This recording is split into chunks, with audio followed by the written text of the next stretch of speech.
On the night of the Seder, we eat the Maror, the bitter herbs. The Hagadda tells us the reason we're eating the Maror is to commemorate the difficult lives of our forefathers back in Mitzrayim. The Torah tells us, "Vayimaru et chayehem ba'avodah kasha," that the Egyptians made our forefathers' lives very, very bitter back in Egypt through hard work. And the Gemara in Pesachim tells us that when we eat the Maror, the food itself, the Maror, is actually supposed to be a little sweet in the beginning. First, it starts off sweet, and then as you go, the food itself becomes a little more hard, becomes more bitter.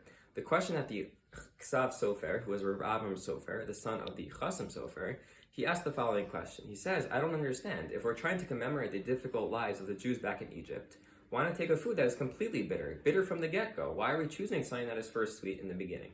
So he explains a very beautiful idea, which I think is really applicable to our lives as a whole, and not only the night of Pesach. But he explains the following. He says, when somebody is a slave, they only really understand the difficulty and appreciate the difficulty if they were free beforehand, if they were a free man. But if someone is born into slavery, that's all they've ever known, and they don't really recognize the difficulty as much.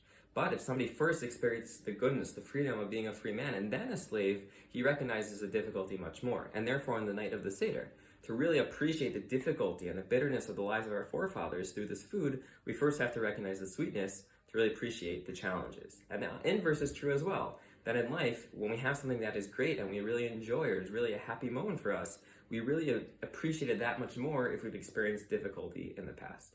So I want to give us all a bracha, that we should all be zochet to really only have sweet and good things for us, and we should be able to appreciate them and really recognize the greatness through maybe what we've experienced in the past. Everyone should have a chag kasher v'sameach.